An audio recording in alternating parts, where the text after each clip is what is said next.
ये खबर पारुल यूनिवर्सिटी द्वारा प्रस्तुत की गई है। ईरान अमेरिका युद्ध के बीच टैरिफ पर कुछ दिनों से कोई खबर सुनने को नहीं मिल रही है, लेकिन ट्रंप टैरिफ का जिन फिर जाग उठा है। अमेरिका वित्त सचिव स्कॉट बेसेंट के हालिया बयान ने फिर से कान खड़े कर दिए हैं। बेसेंट के मुताबिक अमेरिकी व्यापार प्रतिनिधि कार्यालय यानी कि यूटीआर द्वारा चल रही धारा 301 की जांच पूरी होने के बाद टैरिफ दरें पूर्व स्तर पर वापस आ सकती हैं। ये इस बात का संकेत है कि अमेरिका इस साल की शुरुआत में अमेरिकी सुप्रीम कोर्ट द्वारा रद्द किए गए टैरिफ को एक वैकल्पिक कानूनी सिस्टम के माध्यम से फिर से बहाल करने की योजना बना रहा है। बेसेंट ने मीडिया को बताते हुए कहा कि प्रशासन ने व्यापार अधिनियम की धारा 122 के तहत अमान्य टैरिफ को अस्थायी रूप से 10% वैश्विक टैरिफ से बदल दिया है, जबकि यूएसटीआर धारा 301 की जांच कर रहा है।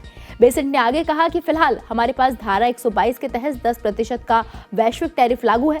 वर्तमान में अमेरिकी रक्षा मंत्रालय के राजदूत जेमिसन ग्रीर धारा 301 के लिए अध्ययन कर रहे हैं और अगर यह अध्ययन सफल होता है तो टैरिफ दरें ठीक उसी स्तर पर वापस आ जाएंगी जहां वो पहले थी।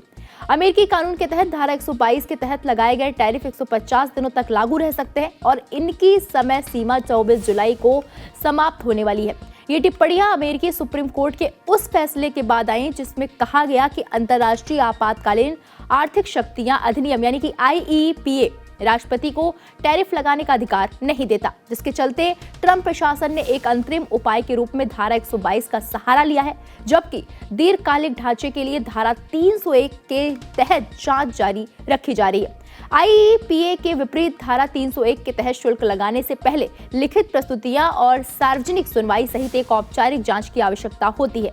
बेसेंट ने कहा कि राष्ट्रपति डोनाल्ड ट्रंप ने व्यापारिक साझेदारी को बातचीत की मेज पर लाने के लिए पारस्परिक टैरिफ का इस्तेमाल किया था और उनका तर्क था कि धारा 301 की प्रक्रिया का उद्देश्य भी यही हो। उन्होंने आगे कहा कि अगर जांच सफलतापूर्वक पूरी हो जाती है तो वित्त मंत्रालय को 2026 में टैरिफ राजस्व में मामूली गिरावट की उम्मीद है। अपने अंतरिम निष्कर्षों में अमेरिकी श्रम मंत्रालय यूएसटीआर ने भारत और 50 से अधिक अन्य देशों से आयात पर 12.5% अतिरिक्त शुल्क लगाने का प्रस्ताव दिया, क्योंकि उन पर जबरन श्रम से उत्पादित वस्तुओं के आयात को रोकने में विफल रहने का आरोप है।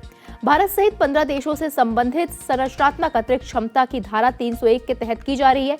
एक अलग जांच का परिणाम अभी प्रतीक्षित है। उनकी ये टिप्पणी ऐसे समय में आई जब भारत और संयुक्त राज्य अमेरिका द्विपक्षीय व्यापार समझौते पर बातचीत जारी रखे हुए हैं। लंदन में बोलते हुए वाणिज्य उद्योग मंत्री पीयूष गोयल ने कहा है कि भारत इस समझौते को तभी आगे बढ़ाएगा जब उसे समान उत्पादन लागत वाले देशों पर प्रतिस्पर्धात्मक लाभ प्राप्त होगा।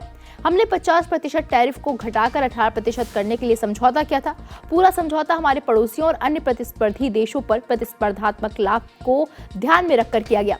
सिंगापुर को छोड़कर हम अपने सभी पड़ोसी देशों, सभी आसियान देशों से कम टैरिफ पर थे, इसलिए ये समझौता आकर्षक था। गोयल ने कहा, हमारे मौजूदा समझौते को लागू करने और भारत के समान विकास स्तर या लागत संरचना वाले देशों जैसे कि Vietnam, Thailand, Philippines, Indonesia, Malaysia, चीन, बांग्लादेश, श्रीलंका और हमारे सभी पड़ोसी देशों पर प्रतिस्पर्धात्मक बढ़त हासिल करने के लिए हमारे पास कोई ठोस कारण होना चाहिए।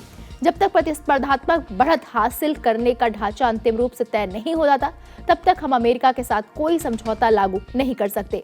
मोटे तौर पर यही चर्चा चल रही है।